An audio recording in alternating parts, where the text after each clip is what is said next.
पुंडलिक वरदे हरिविठ्ठल श्री ज्ञानदेव तुकाराम गोपाल कृष्ण भगवान की जय. माऊली ज्ञानेश्वर महाराज की जय. जगद्गुरु तुकाराम महाराज की जय. आता तरी पुढे हाची उपदेश, आता तरी पुढे हाची उपदेश, नका करू नाश आयुष्याचा. सकाळाच्या पाया माझे दंडवत, आपलाले चित्त शुद्ध करा. हित ते करावे देवाचे चिंतन, करुणिया मन एकविध. सकाळाच्या पाया माझे दंडवत, आपलाले चित्त शुद्ध करा. तुका म्हणे हित होय तो व्यापार, तुका म्हणे हित होय तो व्यापार, करा काय फार शिकवावे. सकाळाच्या पाया माझे दंडवत, आपलाले चित्त शुद्ध करा. प्रस्तुत कीर्तनरूपी सेवेसाठी निवडलेला अभंग जगद्गुरू श्री संत तुकाराम महाराज यांचा 4 चरणाचा आणि उपदेशपर प्रकरणातील अभंग आहे. 4 चरणाचा आणि उपदेशपर प्रकरणातील अभंग आहे. तुकोबाराय म्हणतायत, आता तरी पुढे हाची उपदेश, नका करू नाश आयुष्याचा. आता तरी पुढे हाची उपदेश, नका करू नाश आयुष्याचा.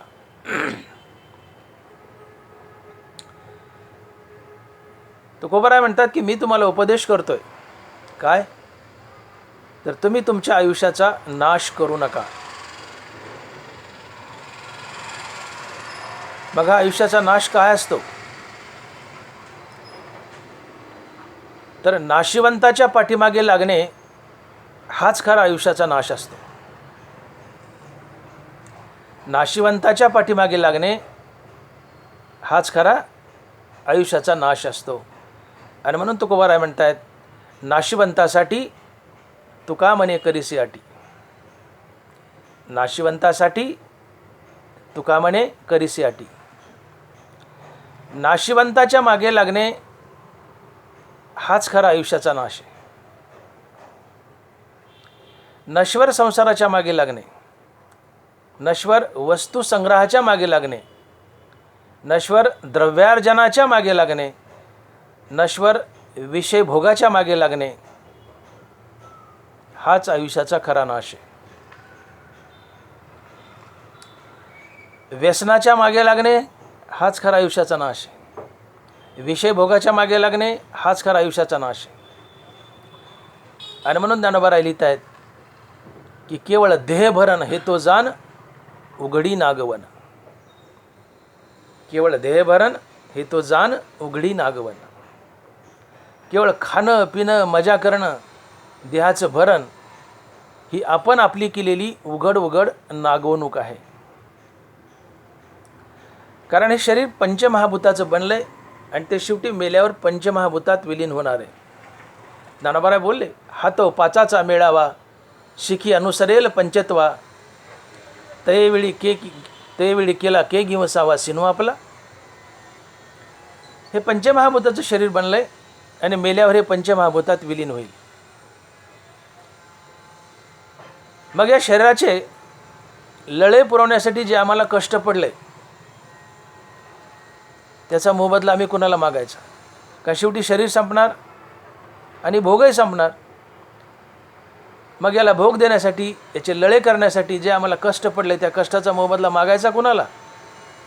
हातो पाचाचा मेळावा, शिखी अनुसरेल पंचत्वा, तयवेळी केला गे गिवसावा सिनू आपला. हे पंचमहाभूताचं शरीर आहे, शेवटी पंचमहाभूतात विलीन होईल. याचे चोचले करणं हाच आयुष्याचा खरा नाश.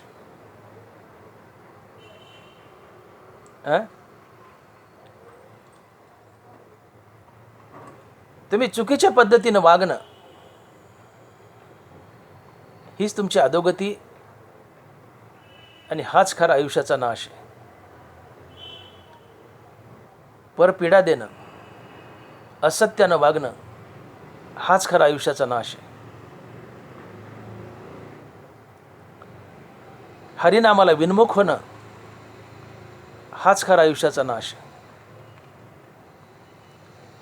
संत संगतीत न येणं हाच खरा आयुष्याचा नाश आहे. संतांचे ग्रंथ, संतांचे विचार न वाचणं, न ऐकणं हाच खरा आयुष्याचा नाश आहे. कथा कीर्तनात न बसणं हाच खरा आयुष्याचा नाश आहे. परद्रव्य परिणारीचा अभिलाष करणं हाच खरा नाश आहे. भ्रष्टाचार करणं हाच खरा आयुष्याचा नाश आहे. तात्पर्य चुकीच्या मार्गाने वागणं, आपल्या जीवनात पाप प्रवृत्ती आणणं हाच खरा आयुष्याचा नाश आहे. कारण पाप प्रवृत्तीने आपली अधोगती होते, आपण नरकाला जातो आणि आपण नरकाला जाणं हाच आपल्या आयुष्याचा खरा नाश आहे. दुसरा तिसरा काही नाही. नरकाला जाणं हाच आपल्या आयुष्याचा खरा नाश आहे. परमार्थाला, हरिनामाला विन्मुख होणं हाच आयुष्याचा खरा नाश असतो. तुकोबाराय बोलले, गती तेची मुखी नामाचे स्मरण. गती तेची मुखी नामाचे स्मरण, अधोगती जाण विन्मुक्ता. काय जीवनाची गती? मुखात भगवंताचं नाम धारण करणं ही जीवनाची गती आहे, ही जीवनाची प्रगती आहे. पण भगवंताच्या नामाला विन्मुख होणं ही अधोगती आहे. भगवंताच्या नामाकडे पाठ फिरवणं ही अधोगती आहे आणि हाच आयुष्याचा खरा नाश आहे. ज्याने भगवंताच्या नामाकडे पाठ फिरवली हाच त्याच्या जीवनाचा खरा नाश असतो. आणि तुकोबाराय इथंच आम्हाला जागं करतायत की तुम्ही तुमच्या आयुष्याचा नाश करू नका, नामाला विन्मुख होऊ नका. नामाला विन्मुख होणं हाच तुमच्या आयुष्याचा खरा नाश असतो. नामाशी विन्मुख तो नर पापिया. पापी कोण? ज्याने हरिनामाकडे पाठ फिरवली तोच पापी. निंब निंबोळ्या मोडून आला तरी तो कावळे अशी सुकाळू झाला, त्याचा भक्तिहीन वाढूनला दोषाची लागी. भक्तिहीन वाढीनाला दोषाची लागी. ज्ञानोबांनी चकारात्मक सांगितलंय, भक्तिहीन वाढीनाला दोषाची लागी. ज्यांनी भक्तीकडे पाठ फिरवली आहे, ज्याच्या मुखात देवाचं नाव नाही, त्याचं जगणं फक्त दोष आणि पाप करण्यासाठीच असतं. आणि असा पापी मनुष्य अधोगतीला जातो, नरकालाच जातो. आणि ही जीवनात होणारी अधोगती आणि नरकवास हाच मनुष्य जीवनाचा खरा नाश असतो. मनुष्य जन्माला कशा करता आलाय? ज्ञानोबाने स्पष्ट सांगितले, पाय पाय शराच्या गावा जया लागी आले पांडवा, तो कार्यार्थ वागवा सांडोनिया. मनुष्याने इथं येणं केलं ते केवळ आणि केवळ हरिनाम घेऊन मुक्त होण्यासाठी, भगवंताची प्राप्ती करण्यासाठी, जन्म मरण्याच्या फेऱ्यातून बाहेर पडण्यासाठी. परंतु मनुष्य सगळं करतो, पण ज्याच्यासाठी इथं आलाय तेच करत नाही. कशासाठी आलाय? मुक्त होण्यासाठी. कशासाठी आलाय? भगवंताची प्राप्ती करण्यासाठी. कशासाठी आलाय? जन्म मरण्याच्या फेऱ्यातून बाहेर पडण्यासाठी. नेमकं मनुष्य हे सगळं करत नाही, बाकी सगळं करतो की ज्याने त्याची अधोगती होते आणि हा जीवनाचा नाश असतो. काय करतो मनुष्य? मनुष्य परपीडा करतो, असत्य वागतो, हरिनामाकडे पाठ फिरवतो, संत वाङ्मयापासून दूर जातो, सत्संगतीत येत नाही, याने त्याची अधोगती होते. ज्यांना अधोगती होते मनुष्य ते करतो, पण ज्याने सद्गती मिळते मनुष्य ते करत नाही. आणि सद्गती मिळते हरिनामाने. आणि हरिनामाला पाठ फिरवणं, हरिनामाकडे पाठ फिरवणं हा मनुष्य जीवनाचा खरा नाश असतो. नका करू नाश आयुष्याचा. तुकोबाराय आम्हाला जागं करतात की बाबांनो, जागं व्हा. तुम्ही कशाला आलाय तिथं? तुम्हाला सारासार विचार कळावा. जीवनात सार काय असार काय. तुम्ही मनुष्य म्हणून जन्माला आलात तर तुमच्यापाशी सारासार विचार असावा. तुमच्यापाशी सारासार विचार असेल तर तुमच्या आयुष्याचा नाश होणार नाही. आमच्यापाशी सारासार विचार नाही म्हणून आमच्या आयुष्याचा नाश होतोय. काय सारासार विचार? येत सार भगवंत, फलकट तो संसार, येत सार भगवंत. तुकोबाराय संसार फलकट आहे भुसकाटासारखा आणि भगवंत सार आहे. अशी जाणीव होणं, असा निश्चय होणं, अशी विवेक जागृती होणं की संसार असार आहे आणि भगवंत सार आहे, अशी विवेक जागृती होणं, याला सारासार विचार म्हणतात. आणि हा प्रत्येक मानवी जीवनात असावा. आणि हा मानवी जीवनात विचार नसेल सारासार तर त्याच्या आयुष्याचा नाश निश्चित होणारच. एकूण 84 लक्ष योनी आहेत. या 84 लक्ष योनीमध्ये मनुष्यचक अशी योनी आहे की ज्या योनीमध्ये सारासार विचार करता येतो. कारण मनुष्याला सारासार विचार करण्यासाठी भगवंतानं ज्ञान नावाची एक विशेष गोष्ट दिली आहे. नाथ महाराज लिहित आहेत, आहार निद्रा भय मैथून सर्व यवनीसी समसमान, मनुष्य देहीचे ज्ञान अधिक जाण सर्वसी. मनुष्य देहीचे ज्ञान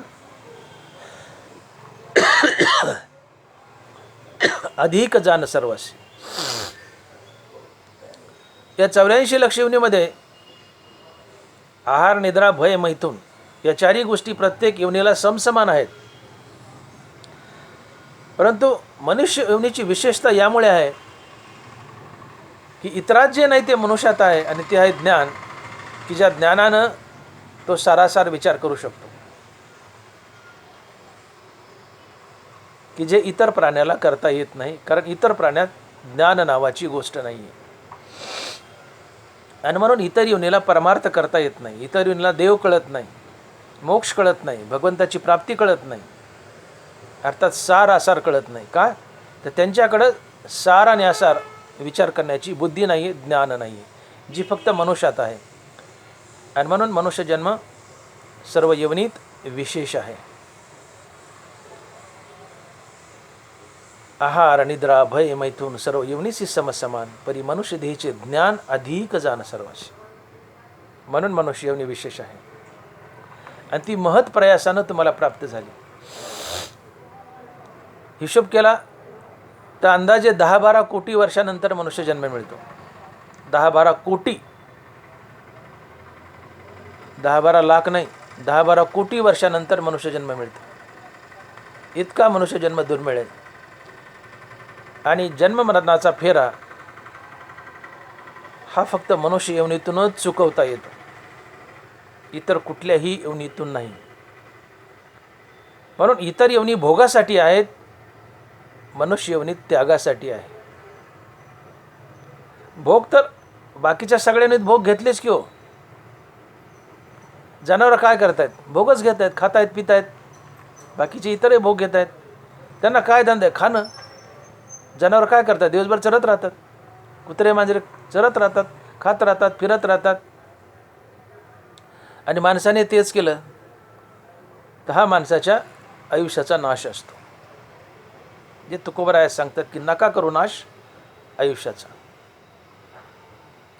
माणसा तू जाणून घे, तू कोण आहे, कुठून आलास, कशा करता आलाय, तुला कुठं जायचं आहे. हा सारासार विचार मानवी जीवनात असावा.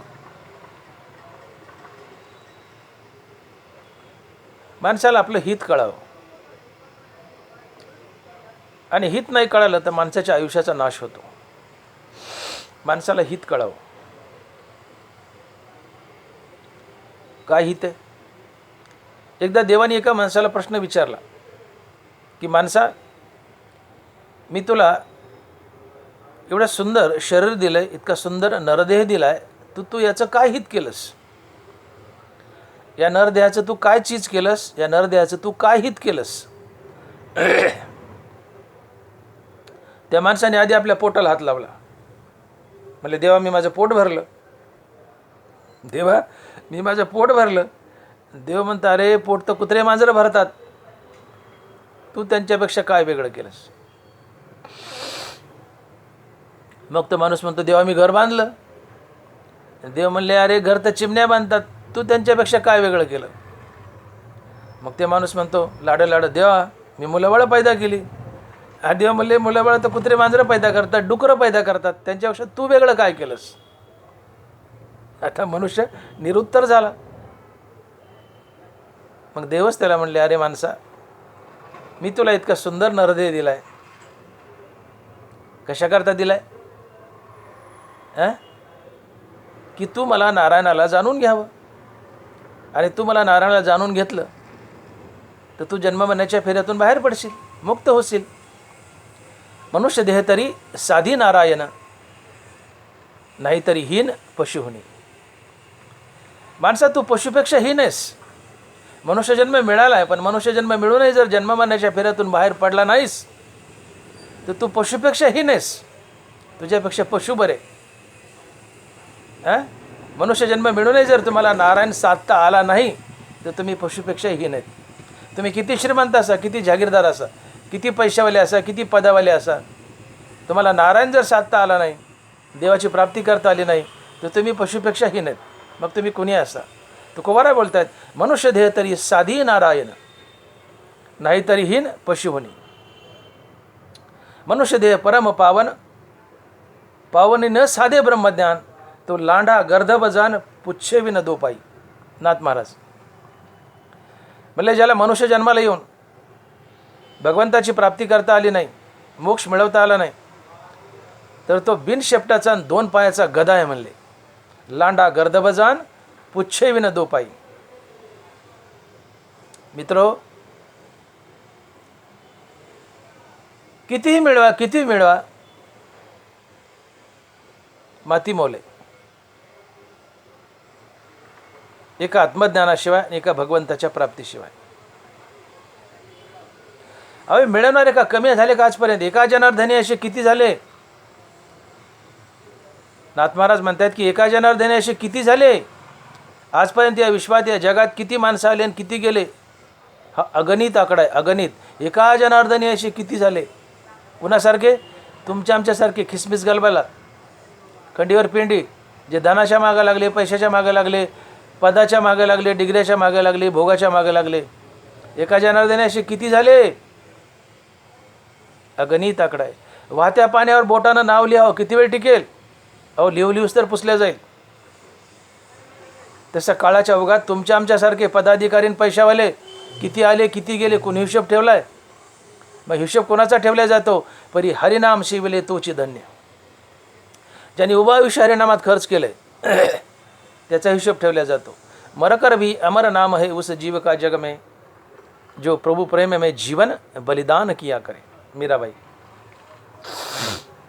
उभा आयुष्य हरिनामात खर्च केले आणि हरीची प्राप्ती करून घेतली, हरिपद मिळवले, संतपद मिळवले, मोक्षपद मिळवले, त्याचा हिशोब ठेवला जातो आणि तो धन्य असतो. परी हरिनाम शिविले तोची धन्य. पैशावाल्याला का धन्य म्हटलं नाही या संतांनी? ज्यांनी 10 कोटी मिळवले तोची धन्य, 100 कोटी मिळवले तोची धन्य, एखादा पदाधिकारी झाला तोची धन्य. अलग लक्षामध्ये त्यांना का धन्य म्हटलं नाही? पदं आहेत, अजून मोठी मोठी पदं आहेत. निवडून गेल्यावर पदं मिळतात, पुढारपणात पदं मिळतात. आता मी त्या पदाचे नाव घेत नाही, पण राजकारणात बी मोठी मोठी पदं आहेत. राजकारणात बी मोठी मोठी पदं आहेत. या नेत्यांना पदं मिळतात, पण त्यांना का धन्य म्हटलं नाही? तुकोबा असं का नाही म्हणले? आमका आमका मंत्री झाला तोची धन्य, आमका आमकं पुढाऱ्याने पद मिळवलं त्याची धन्य. नाही हो, हे नश्वर आहे, हे मृगजळ आहे. हे तुम्हाला का कळत नाही? ही आभराची सावली आणि बेगडाची भावली आहे. हे खोटं आहे, हे क्षणिक आहे. 4 दिनों की चांदनी फिर अंधेरी रात. 4 दिनों की चांदनी फिर अंधेरी रात, या पदात, या प्रसिद्धीत ही 4 दिवसाची चांदणी आहे, पुन्हा अंधेरी रात आहे. पौर्णिमा गेल्या अमावस्या येत असते. ही धन्यता नाही हो. पैसा, धन, द्रव्य, वस्तूंचा संग्रह ही धन्यता नाही. मग हरिनाम सेविले तोची धन्य. जे हरिनाम तुम्हाला देवाचे चरण जोडून देतं आणि मुक्त करतं, ते हरिनाम सेवन करणं ही धन्यता असते. ते आमचं हित असते. आणि म्हणून भगवान म्हणतात माणसाला की तुला मी एवढा सुंदर नरदेह दिला, तू याचं काय हित केलंस? तर तो बोलला मी घरं बांधले, लेकरं पैदा केले, पोट भरलं. देवाने उत्तर दिलं त्याला, तुम्ही ऐकलं मी बोललेलं. ते हित नाही. भगवंताची प्राप्ती, मृत्यूवर विजय, हे आमचं खरं हित आहे. आणि हे साधता नाही आलं तर तुकोबरा याला म्हणतात तुमच्या आयुष्याचा नाश झाला. आणि म्हणून तुकोबरा आग्रह करतायत की नका करू नाश आयुष्याचा. एक आंधळा मनुष्य आहे, जन्मजात आंधळा, रस्त्याने चाललाय आणि तेवढ्यात एक दौंडी पिटवणाऱ्या माणसाचा आवाज त्याच्या कानावर पडलाय की उद्या अमक्या अमक्या अतिशय धनिक माणसाच्या मुलीचं लग्न आहे आणि लग्नामध्ये गोरगरिबांना, आंधळ्या पांगळ्यांना टोपल्यानं नुकती वाढणार आहेत. टोपल्यानं नुकती वाढणार आहेत. तरी सर्व आंधळ्या पांगळ्यांनी, गोरगरिबांनी जेवायला यावं. आंधळा खुश झाला. दुसऱ्या दिवसाची वाट पाहू लागला. सकाळ झाली, पटकन बिगी जे करता येईल तेवढं सकाळचं उरकून घेतलं आणि काठी घेतली, निघाला. जाते जन्मताचा आंधळा आहे, काठी घेतली, निघाला. जात असताना, त्या लग्न मंडपाकडे जात असताना आंधळा असतो, वाटेत त्याला एका दगडाची ठेस लागली. क्षणभर अडथळा आणि आपल्या मनाशीच पुटपुटला. काय लोकत म्हणले मी तर आंधळा आहे, मला दिसत नाही. पण कमीत कमी ज्याला दिसते त्याने तरी रस्त्यातले दगड बाजूला करावत ना म्हणले. असा थोडा आवेशात बोलला आणि ज्या दगडाची ठोकर लागली तो दगड त्यांनी पायाने ठोकर मारून बाजूला केला. आता ज्या दगडाची त्याला ठोकर लागली तो दगड साधा दगड नव्हता, तो होता चिंतामणी रत्न किंवा चिंतामणी दगड. चिंतामणी त्याला म्हणतात की तुमच्या मनानं चिंतावं आणि त्या मनाने तुम्हाला द्यावं. जसं कल्पतरू असतो, कामधेनू असते, तसा चिंतामणी असतो. तुम्ही मागावून त्या चिंतामणीने द्यावं. पण या आंधळ्याने हा चिंतामणी, त्याला चिंतामणी कळाला नाही, दिसला नाही, म्हणून तो ठोकर मारून बाजूला केला आणि पुढे गेला. आणि तो आंधळा पुन्हा गरिबीच्या दारिद्र्यात अडकला. गरिबीच्या दारिद्र्यात अडकला. आंधळा जसा चिंतामणी रत्नाला ठोकर मारून पुढे जातो आणि गरिबीच्या दारिद्र्यात अडकतो, तसं तुम्ही जर आत्मज्ञानाच्या चिंतामणीला ठोकर मारून पुढे गेले तर तुम्हीही जन्ममरणाच्या दारिद्र्यात अडकता. तुम्हीही जन्ममरणाच्या दारिद्र्यात अडकता. आणि म्हणून ज्ञानोबा बोलत आहेत की ग्रासू एका अन्नासाठी अंधू धावत आहे किरीटी, आढळला चिंतामणी पाये लोटी आंधळेपणे. तैसे ज्ञान जे सांडोनी जाये तया ऐशी हे दशा आहे, म्हणून कीजे ते केले नव्हे एका ज्ञाने विना. हो, तैसे ज्ञान जो सांडोनी जाये तया ऐशी हे दशा आहे, म्हणून कीजे ते केले नव्हे एका ज्ञाने विना. तुम्ही कितीही मिळवा आणि काही मिळवा, माती मोले एका आत्मज्ञानाशिवाय. या जगतात शाश्वत जर काय असेल तर ते आहे आत्मज्ञान, हरिपद आणि संतपद. या 3 गोष्टी सोडल्या अर्थात त्यात भगवंत आला. या विश्वात शाश्वत काय असेल तर आत्मज्ञान, हरिपद, संतपद आणि भगवंत. या 4 गोष्टी सोडल्या तर विश्वात सगळं अशाश्वत आहे, नाशिवंत आहे. फक्त या 4च गोष्टी अविनाशी आहेत, शाश्वत आहेत. म्हणून nothing is permanent accept Sant and भगवंत. संत आत्मज्ञानी असतात. नथिंग इज परमनंट या भूतलावर, या विश्वात nothing is permanent accept Sant and भगवंत. संत आणि भगवंत सोडले तर या जगात परमनंट असं काहीच नाही, बाकी सगळं अपरमनंट आहे. हनुमान दानबारा बोलतात की लटिका व्यवहार सर्व हा संसार वाया येर झार हरिविन.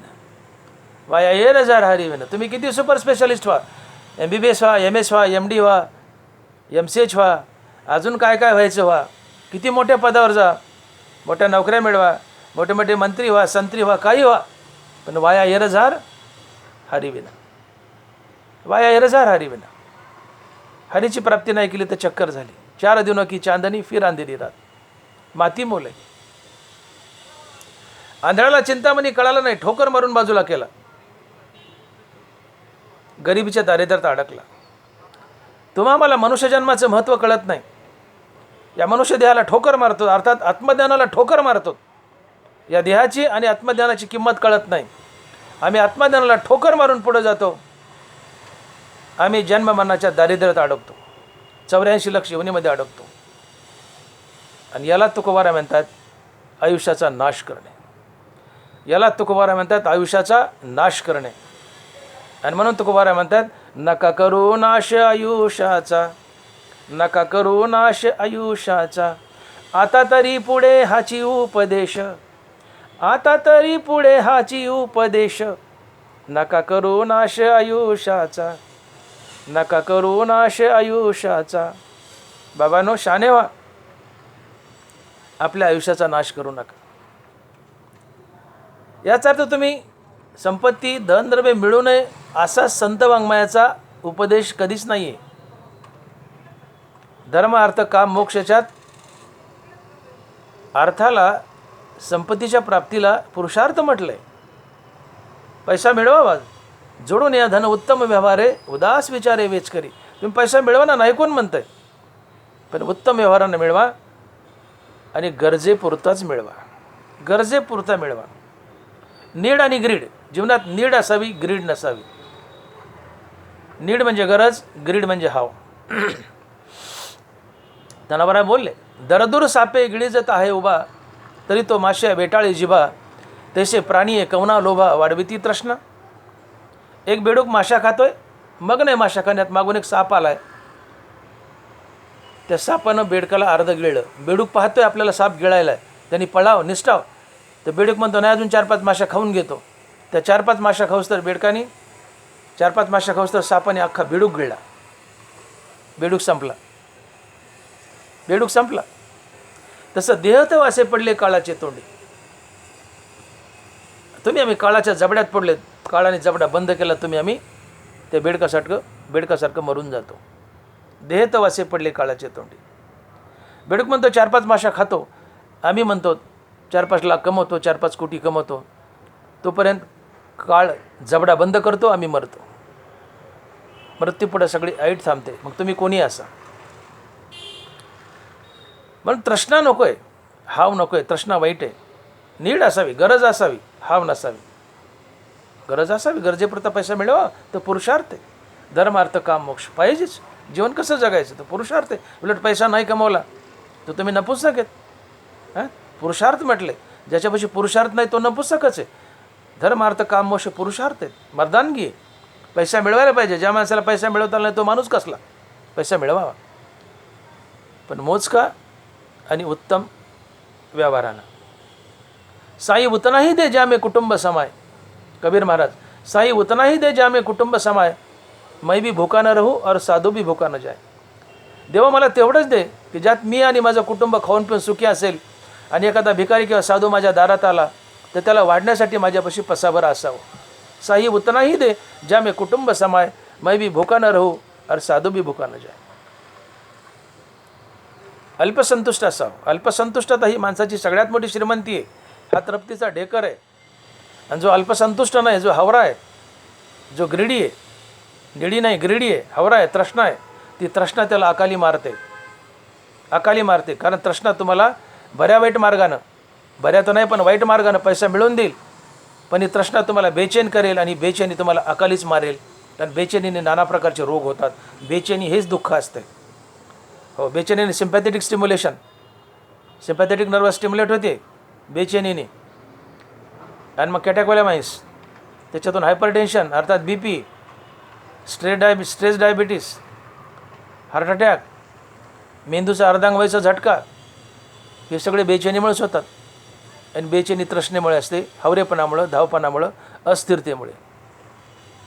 मग कमी पैसा मिळून जास्त दिवस जगावं का जास्त पैसा मिळून तृष्णेमुळे लवकर मारावं, कोणतं फायद्याचं आहे तुम्हीच ठरवा आणि मला कळवा. मला तरी असं वाटतं की कमी पैसा मिळून जास्त दिवस जगावं हे आमच्या हिताचं आहे. जास्त पैसा मिळून आम्ही जर लवकर मेलो तर कोल्या कुत्र्याची धन आहे. थोडं करावं ते आपल्यासाठी, जास्त करावं ते लोकांसाठी. या तृष्णेमुळे तुम्ही अकाली मरता, तुमचा देव दुरावतो आणि अकाली मरता. हाच आयुष्याचा नाश. नका करो नाश आयुष्याचा, आता तरी पुढे हाची उपदेश, आता तरी पुढे हाची उपदेश. नका करो नाश आयुष्याचा, नका करो नाश आयुष्याचा. देवाकडे पाठ फिरवणं, हरिनामाकडे पाठ फिरवणं आणि केवळ भोगाच्या, संपत्तीच्या, पदाच्या मागं लागणं, हाच आयुष्याचा नाश. दुसरा तिसरा काही नाही. हाच आयुष्याचा नाश आहे. आणि म्हणून तुम्ही किती मिळवा आणि काही मिळवा, माती मोले एका आत्मज्ञानाशिवाय. म्हणून कीजे ते केले नव्हे एका ज्ञाने विना, त्याचे ज्ञान जो सांडोनी जाये त्या ऐशी हे दशा आहे. म्हणून कीजे ते केले नव्हे एका ज्ञाने विना. जन्माला आलात तुम्ही, काही मिळवा, किती मिळवा, माती मोले. आत्मज्ञान जर नाही मिळवलं तर बाकीचं माती मोले. आत्मज्ञान सोडून काही मिळवणं माती मोले.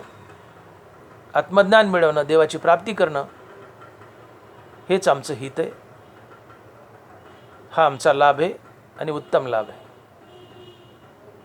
हो. मोक्ष लाभासारिखे गोमटे काही न देखे. शहाणा कोण आहे की मोक्ष लाभासारिखे गोमटे काही न देखे. काय खरा लाभ? मोक्षाची प्राप्ती हाच खरा लाभ आहे. भगवंताची प्राप्ती हाच खरा लाभ आहे. हे तो एक संताठाई लाभ पायी उत्तम. संतांच्या चरणात मोक्ष आहे आणि तो मोक्ष मिळवणं हाच खरा लाभ आहे. हेच खरं गोमटे. मोक्ष लाभासारिखे गोमटे काही न देखे. मोक्षाची प्राप्ती ही गोमटे उत्तम आहे, चांगले, आमच्यासाठी हिताचे. आणि हे सोडून नश्वर वस्तू मिळवणं हे अहिताचं आहे. आणि त्या नश्वर वस्तूच्या मागे लागणं, नश्वर संसाराच्या मागे लागणं, आयुष्याचा नाश. नका करू नाश आयुष्याचा. आणि म्हणून शहाणं व्हायचं आहे. पद, प्रसिद्ध डिग्र्या मिळवा हो, पैसा मिळवा हो, पण त्याला कुठेतरी ब्रेक द्या. फक्त त्याच्याच मागं धावू नका, प्रसिद्धीच्या आणि पैशाच्या. ते करा, मर्यादित करा, आणि ते करत करत भगवंताच्या प्राप्तीच्या मागे लागा. हा शहाणपणा आहे, हा विवेक आहे. आणि भगवंताकडे पाठ फिरवून, हरिनामाकडे पाठ फिरवून केवळ पदाच्या, प्रसिद्धीच्या, धनाच्याच मागे लागले तर तुम्ही चुकले. तुमच्या आयुष्याचा नाश झाला, तुमची व्यर्थ चक्कर झाली. वायर झार हरिविना. हाच आयुष्याचा नाश असतो. आणि म्हणून तुकोबाराय आम्हाला जागं करतायत की बाबांनो, तुम्ही श्रीमंतीच्या, पदाच्या, प्रसिद्धीच्या मागं लागणं हा आयुष्याचा नाश आहे. हा आयुष्याचा नाश करू नका, हे तुकोबाराय अभंगाच्या पहिल्या चरणात सांगतायत. आणि महाराज लिहित आहेत की आता तरी पुढे हाची उपदेश, नका करू नाश आयुष्याचा. आता तरी पुढे हाची उपदेश, नका करू नाश आयुष्याचा. फक्त पदाच्या, प्रसिद्धीच्या, धनाच्या मागे लागणे आणि भगवंताकडे पाठ फिरवणे हा आयुष्याचा नाश. पण पद, प्रसिद्धी, धनद्रव्य मिळवत मर्यादेत मिळवत भगवंतही मिळवणे, भगवंताच्या पाठीमागे लागणे हा शहाणपणा आहे. हा आयुष्याचा नाश नाही. पण भगवंताकडे, हरिनामाकडे टोटल पाठ फिरवायची आणि केवळ धनाची, प्रसिद्धीची, पदाची तृष्णा वाढवायची हा आयुष्याचा खरा नाश आहे. आणि म्हणून तुकोबाराय आम्हाला जागं करतायत की आता तरी पुढे हाची उपदेश, नका करू नाश आयुष्याचा. कारण आजपर्यंत जे आले त्यांनी सगळं हेच केले. धन, द्रव्य, प्रसिद्धी याच्याच मागे लागले. आले आणि गेले. कुणी हिशोब ठेवला एका जनार्दनाशी किती झाले? कोणी हिशोब ठेवला? आले आणि गेले काळाच्या ओघात. कुणी मोजले त्यांना? हिशोब त्यांचा ठेवला जातो, ज्ञानोबराय, तुकोबारायसारख्या महासंतांचा. तुमच्या आमच्यासारखे जागीरदाराचा कोण हिशोब ठेवला? आले आणि गेले काळाच्या ओघात. कुणी हिशोब ठेवला नाही. आणि यालाच आयुष्याचा नाश म्हणतात. हा तुमच्या आयुष्याचा नाश होऊ नये म्हणून तुकोबाराय आमची कळकळ वाहत आहेत, काळजी वाहत आहेत की आता तरी पुढे हाची उपदेश, नका करू नाश आयुष्याचा. आता शब्द वाक्यात आला की तो आड घालतो. जसं आता विश्वात्मके देवे येणे वाग्यज्ञे तोषावे, तोषोनी मज द्यावे पसायदान. ज्ञानोबा काय म्हणले आपल्या गुरुला निवृत्तीनाथांना की आता विश्वात्मके देवे. देवा तुम्ही मला आदेश दिला ना निवृत्तीनाथा की तू ज्ञानेश्वरी लिही, गीतेवर भाष्य कर. मी लिहिली ना, तुमची इच्छा पूर्ण केली ना. हां, तुम्ही म्हणलं तशी मी ज्ञानेश्वरी लिहिली, गीतेवर भाष्य केलं. पण आता माझीही काही इच्छा आहे, माझी काही मागणी, मी तुमची इच्छा पूर्ण केली, पण आता माझीही काही इच्छा आहे ती तुम्ही पूर्ण करा. काय तर पसायदान रूपी मला तुम्ही दान द्या. आणि म्हणून आठ घातली आता. आणि मग पुढं पसायदान लिहिलं. आणि निवृत्तीनाथाने म्हणले हो येत म्हणे श्री विश्वेश्वराहो हा दोही होईल दान पसावो. हां, येणेवरे ज्ञानदेव सुखिया झाला. ही आठ, हे आता शब्द आठ घालतो किंवा काही सुचवतो. इथं तुकोबारायांनी काही सुचवलं आहे किंवा आठ घातली आहे. आता तरी पुढे हाची उपदेश काय नका करू नाश आयुष्याचा. आता तरी पुढे हाची उपदेश नका करू नाश आयुष्याचा. बाबांनो, इथून मागचं गेलेले आयुष्य वाईट वागण्यात, पाप करण्यात, परपीडा करण्यात, परद्रव्य परनारीचा अभिलाष करण्यात, पाप करण्यात, वाईट वागण्यात आयुष्य गेलं रे इथून मागचं. जाऊ दे. देवाचं नाव नाही घेतलंस, जाऊ दे. देवाकडे पाठ फिरवले, जाऊ दे. कीर्तनात प्रवचनात बसला नाही, जाऊ दे. जेवढं वाईट वागायचं तेवढं वाईटच वागलाय, जाऊ दे. हे तुला सगळं माफ, हे तुला सगळं माफ. ज्ञानोबा बोलले तेवी भलतेनी भावे मन मज आतू येते व्हावे आले तरी आगवे मागील वाव. नीट ऐका हवी. तेवी भलतेनी भावे मन मज आतू येते व्हावे आले तरी आगवे मागील वाव. तू मागं लय पाप केली, लय पाप केली. आता पापाचं वर्णन करीत नाही, पापा सगळं आलं. तू लय पाप केली, लय वाईट वागला. धनाच्या, द्रव्याच्या, प्रसिद्धीच्या, पदाच्याच मागं लागला, लय पाप केले, लय वाईट वागला, लय भ्रष्टाचार केला. पण याचा तुला पश्चाताप होऊ दे. ते टाक, पश्चातापाच्या अश्रुत आंघोळ कर आणि मला शरण आहे. आणि आपली थापडी कर, तोबा कर. देवा माझं मागचं चुकलं, मला माफ कर. इथून पुढे मी नीट वागल एवढं मन मी तुला माफ करतो. इथून पुढे मी तुझं कल्याण करीन. तेच तुकोबारा म्हणतात आता तरी पुढे हाची उपदेश. मागं वाईट वागला ना, सुटलं म्हणले माफ. इथून पुढं चांगला वाग. तुझ्या उरलेल्या आयुष्याचा नाश करू नको. गेलेल्या आयुष्याचा नाश झाला तर झाला, पुढच्या आयुष्याचा नाश करू नको. ज्ञानोबा तेच म्हणतात तेवी भलतेनी भावे मन मज आतू येते व्हावे आले तरी आगवे मागील वाव. मागचा पापी आहेस, लबाडेस, वाईट आहेस, आयुष्याचा नाशच केला आहे मागच्या. पण आता मला शरण आहे, पश्चाताप करण मला शरण आहे, माफी माग. मी तुला सगळं माफ करील. आले तरी आगवे मागील वाव. मागचं वाव म्हणजे माफ, व्यर्थ गेलं. इथून पुढे नीट वाग. आणि म्हणून आधी जरी दुराचारी तरी आता सर्वोत्तमाची अवधारी. जैसा बुडाला महापुरी न मरता निघाला. तू आधीचा दुष्ट आहेस, दुराचारी, पण आता सर्वोत्तम आहेस का तर पश्चातापाच्या अश्रुत तू आंघोळ केलीस. आणि पश्चातापासारखं प्रायश्चित्त दुसरं काही नाही. पश्चाताप तुम्हाला वाईटातून तोडतो आणि चांगल्याशी जोडतोच. त्यालाच पश्चाताप म्हणतात. पश्चातापाने वाईटातून तोडले आणि चांगल्याशी जोडलं नाही तर तो पश्चाताप कसला. पश्चाताप कशाला म्हणतात. तुम्हाला वाईटापासून तोडतो आणि निश्चित चांगल्याशी जोडतो, तो पश्चाताप असतो. आणि पश्चाताप तुम्हाला वाईटातून काढून भगवंताशीच जोडतो. आणि म्हणून आधी जरी दुराचारी आता सर्वोत्तमाची अवधारी. जैसा बुडाला महापुरी न मरता निघाला. तुम्हाला फक्त पश्चाताप होऊ द्या की देवा मी वाईट वागलो आहे, पाप केलं आहे, फार पाप केलं आहे, चुकलं आहे माझं, मला माफ कर.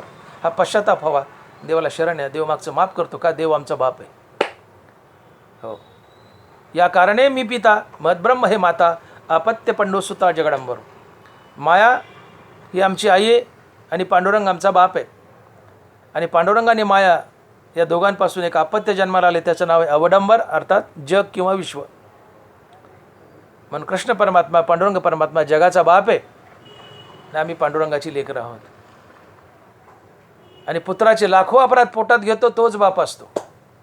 मुलगा चुकलाय आणि बापाला शरण आलाय आणि बापाने मुलाला माफ नाही केलं तर तो बापच कसला. त्याला बाप म्हणून घ्यायचा अधिकार नाही. मुलगा चुकावा आणि बापाला शरण यावं, बाप माफ करतोच. आणि मुलगा चुकलाय, बापाला शरण आला आणि बापाने माफ नाही केलं तर तो बापच नाही आहे, त्याला बाप म्हणून घ्यायचा अधिकार नाही. तसं देव आमचा बाप आहे. आम्ही चुकलो आणि देवाला शरण गेलो तर माफी मागितली आणि देवाने माफ नाही केलं तर तो देव कसला. आम्ही लाख चुका करू द्या, देवाला शरण जाऊ द्या, माफी मागू द्या, आम्हाला पश्चाताप होऊ द्या, देव आम्हाला माफ करतोच. आले तरी आगवे मागील वाव. देव आमचा बाप आहे, मागच्या लाख चुका माफ करतो. पुत्राचे लाखो अपराध पोटात घेतो तो बाप असतो. देव आमचा बाप आहे, तो आम्हाला मागचं माफ करतो. आणि म्हणून तुकोबाराय म्हणतात की आता तरी पुढे हाची उपदेश. पुढे, अरे मागं चुकलास, पापं केलेस, वाईट वागलास, पण ते सोड, पश्चाताप कर, देवाला शरण ये, देव तुला माफ करेल. उरलेल्या आयुष्याचा नाश केलायस, जाऊ दे, तुला माफ, पण इथून पुढच्या आयुष्याचा तरी तू नाश करू नको. नका करू नाश आयुष्याचा, नका करू नाश आयुष्याचा, आता तरी पुढे हाची उपदेश, आता तरी पुढे हाची उपदेश, नका करू नाश आयुष्याचा, नका करू नाश आयुष्याचा. अरे बाबांनो, मी तुम्हाला उपदेश करतोय, मागच्या आयुष्याचा नाश झाला, इथून पुढच्या उरलेल्या आयुष्याचा तरी नाश होऊ देऊ नका. तुकोबाराय आम्हाला उपदेश करतात. उपदेश माणसाला करायचा असतो, जनावराला नाही. मी बोललो, आहार निद्रा भयमैथून सर्व योनीशी समसमान, मनुष्य देहाचे ज्ञान अधिक जाण सर्वाशी. बाकीच्या योनीला ज्ञान नाही, मनुष्याला ज्ञान आहे, आणि म्हणून मनुष्याला उपदेश करायचा असतो. जनावरला उपदेश नसतो, कारण त्यांना ज्ञान नाही, त्यांना कळत नाही. एकदा बसस्टँडला एक बोर्ड लावला होता की येथे कोणी लघवी करू नये, लघवी केल्यास 100 रुपये दंड आकारण्यात येईल. हा बोर्ड वाचला वाचून एक मनुष्य गेला आणि कोपऱ्यात लघवी केली. ते पाहिलं का पोलिसानं. पोलीस धावत आला, पकडलं गचोऱ्याला, 2 दांडके लावले, 100 रुपयाची पावती फाडली. तेवढ्या तिथे घोड्याचा तांगा आला, घोड्याचा तांगा आला, आणि त्या घोड्याने लघवी केली. ते माणूस लागला हसायला, म्हणले पोलीस साहेब आता त्या घोड्याला 100 रुपयाची पावती फाडा. पोलीस म्हणतो, गाढवा, ते जनावर आहे, जनावराला अक्कल नसते, अक्कल माणसाला असते. त्याला समज नाही, तुला समज आहे कुठं लघवी करायची, कुठं करू नये. तुला ज्ञान आहे, त्याला ज्ञान नाही आहे, ते जनावर आहे. तुला ज्ञान आहे, तू माणूस आहेस. आणि म्हणजे ज्याला ज्ञान आहे, ज्याला समज आहे, त्याला उपदेश करायचा असतो. उपदेश जनावराला नाही, उपदेश माणसाला करायचा असतो. का? माणसाला समज आहे, माणसाला ज्ञान आहे, आणि ही समज आमच्यात आहे, हे ज्ञान आम्हाला आहे, हा सारासार विचार आमच्यापाशी आहे. म्हणून तुकोबाराय म्हणतात की आता तरी पुढे हाची उपदेश, हाची उपदेश, चल लावले हाची उपदेश. काय? नका करू नाश आयुष्याचा. बाबांनो, मी तुम्हाला उपदेश करतोय. उरलेलं आयुष्य मातीमोल झालं, विषय भोगात गेलं, माझ्या ह्याच्या पदप्रसिद्धी धनद्रव्यात भोगात गेलं, त्याचा नाश झालाय, त्याचा झालाय. उरलेल्या आयुष्याचा ते नाश करू नका, हा माझा उपदेश आहे का? आता तरी पुढे हाची उपदेश, नका करू नाश आयुष्याचा. आणि हा उरलेल्या आयुष्याचा नाश करू नका हे सांगताना तुकोबाराय म्हणतात की मी तुमच्या सगळ्याच्या पायाला लागतो, तुम्हाला दंडवत घालून सांगतो की उरलेल्या आयुष्याचा नाश करू नका. हे तुकोबाराय अभंगाच्या 2ऱ्या चरणात सांगतात. आणि महाराज लिहितात, सकळाच्या पाया माझे दंडवत, आपलाले चित्त शुद्ध करा. सकळाच्या पाया माझे दंडवत, आपलाले चित्त शुद्ध करा. तुकोबारायांनी आम्हाला इथं दंडवत घातलं आहे. दंडवत या शब्दाचा अर्थ होतो काठीसारखं अंग टाकून देणं. काठी जर उभी काठी तिला सोडून दिलं तर ती जशी सपसेल आडवी पडते, तसं अंग सपसेल समोरच्या माणसाच्या चरणावर टाकून देणं, त्याला म्हणतात दंडवत. दंडवत आचार्य, सकळाच्या पाया माझे दंडवत. तुकोबारायांनी आम्हाला दंडवत घातलं आहे. तुकोबाराय ज्ञानोबारायासारखे महासंत जगात झाले नाही, होणार नाहीत. अशा महासंतांनी, अशा तुकोबारायांनी आम्हाला दंडवत घातलं. नुसता नमस्कार बी नाही हो, साष्टांग दंडवत घातलाय. आमच्या पायावर लोळतायत तुकोबारायन, म्हणतायत काय की उरलेल्या आयुष्याचा नाश करू नका. मी तुमच्या पाया पडून सांगतो, मी तुम्हाला दंडवत घालतो, तुम्ही आपलं चित्त शुद्ध करा. उपदेश भीक मागितलं तरच करायचा असतो, हा मुद्दा लक्षात घ्या. ते ज्ञान पैगा बरवे जणी मनी आथी आणावे, तरी संता या भजावे सर्वस्वेसी.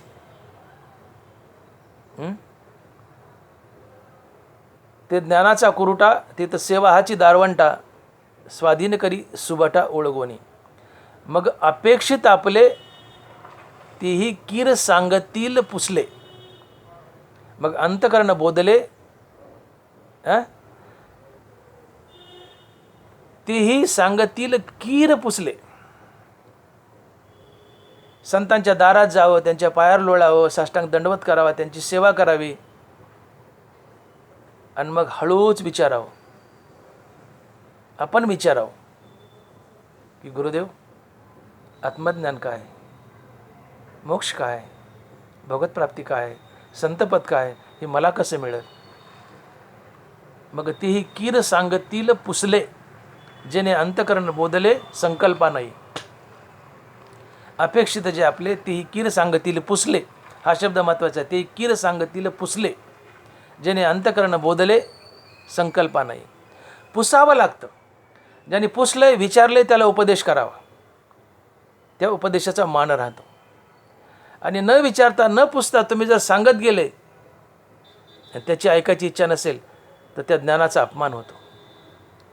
आणि म्हणूनच अर्जुनाला भगवंतानं बजावलं आहे की अर्जुना, गुरु प्रसन्न होय, शिष्य विद्याही कीरला आहे, परी ते फळे संप्रदाय उपासली. अर्जुना, गुरु प्रसन्न होय, शिष्य विद्याही कीरला आहे. तुम्हाला गीता, ज्ञानेश्वरी, एकनाथी भागवत, गाथा सांगता येते, ज्ञान आहे. पण ज्याला सांगायचं आहे त्याला ऐकण्याची भूक असावी. तो ईश्वरनिष्ठ असावा, तो नामनिष्ठ असावा, तो गुरुनिष्ठ असावा आणि अनिंदक असावा. एवढ्या अटी घातल्यात. या सगळं जर त्याच्याजवळ असेल तर त्याला तू माझी गीता सांग, हे सगळं त्याच्यापाशी नसेल तर माझ्या गीतेचा अपमान होईल. अशा लोकांना गीता सांगू नको. आणि मग गीता सांगितली बी तर त्याला गीतेचं ज्ञान होईल, पण गीतेचं फळ मिळणार नाही. गीतेचं फळ जे मोक्ष ते मिळणार नाही. गुरु प्रसन्न होय, शिष्य विद्याही कीरला आहे, परी ते फळे संप्रदाय उपासली आहे. म्हणून शिष्य ईश्वरनिष्ठ असावा, नामनिष्ठ असावा, गुरुनिष्ठ असावा, अनिंदक असावा आणि त्याला गीता, ज्ञानेश्वरी